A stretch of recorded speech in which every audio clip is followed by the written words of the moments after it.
तांडव पर बवाल, कभी तनिष्क की एडवर्टाइजमेंट पर धर्म के बीच का युद्ध। ये ऐसी चीजें हैं जो आए दिन सोशल मीडिया पर ट्रोल होकर ट्रेंड करती हैं। और इसी तरह के बढ़ते मामलों को देख केंद्रीय मंत्री प्रकाश जावड़ेकर और रविशंकर प्रसाद ने बीते कल एक प्रेस कॉन्फ्रेंस की और एक बड़ी घोषणा की, जिसके बारे में हम आपको इस वीडियो में बताएंगे। नमस्कार, मैं हूं जया दायमा। स्वागत करती हूं आप सभी का हिंद नाउ में। सोशल मीडिया के रूल्स एंड रेगुलेशंस का गलत फायदा उठाने वाले अब सावधान हो जाएं, क्योंकि इन गाइडलाइंस के जरिए काफी कुछ बदलाव आ चुके हैं। जाहिर सी बात है, आप भी सोशल मीडिया का इस्तेमाल करते होंगे, इसलिए नई गाइडलाइंस की जानकारी होना आपके लिए भी अनिवार्य है।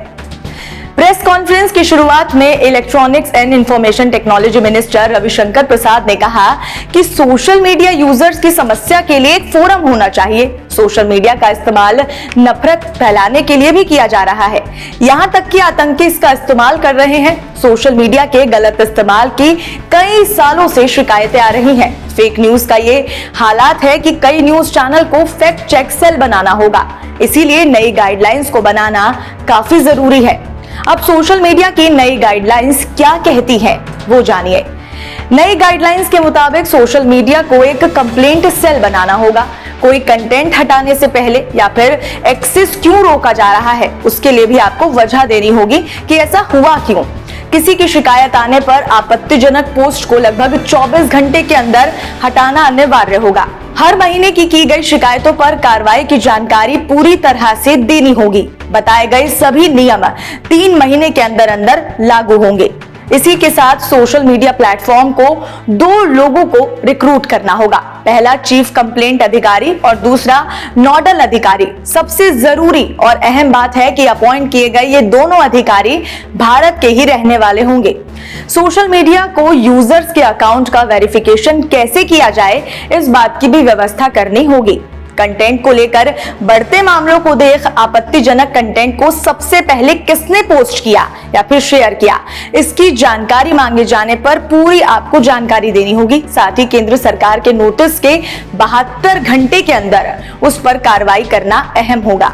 साथ ही कंटेंट कहां से शुरू हुआ, यानी कि फर्स्ट हॉरिजॉन्टल बताना पड़ेगा कि खुराफात आखिर किसने शुरू की थी। ये तो बात की हमने सोशल मीडिया प्लेटफॉर्म की। अब ओटीटी के लिए नई गाइडलाइंस केंद्रीय मंत्री प्रकाश जावड़ेकर ने जारी की थी और बताया कि मीडिया के हर प्लेटफॉर्म के लिए नियम जरूरी है। हमने पहले भी ओटीटी से कहा था कि वो न्यूज मीडिया की तरह एक सेल्फ रेगुलेशन बनाए, लेकिन वो अपने मनमानी लगातार कर रहे हैं, इसीलिए कानून बनाना काफी जरूरी था। जैसे आपको पता है कि नई टेक्नोलॉजी का एक अच्छा फल है कि डिजिटल मीडिया न्यूज पोर्ट्स भी बन गए, न्यूज पोर्टल्स बन गए। वैसे ही ओटीटी प्लेटफॉर्म आ गए, लेकिन एक फर्क रहा कि जो आप लोग बैठे हैं प्रिंटिंग प्रेस से जो आते हैं, उनको प्रेस काउंसिल का कोड फॉलो करना पड़ता है।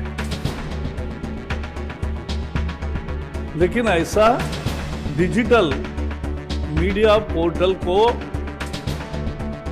कोई बंधन नहीं है।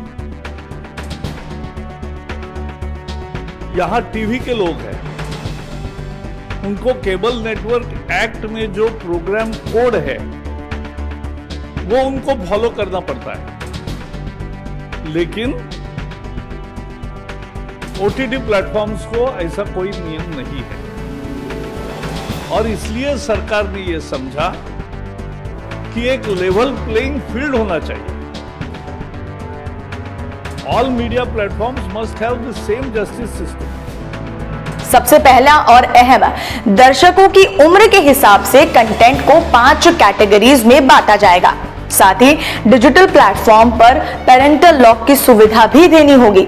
एथिक्स कोड टीवी सिनेमा जैसे ही होगा, यानी कि ओटीटी प्लेटफॉर्म को भी सेल्फ रेगुलेशन बॉडी बनानी होगी।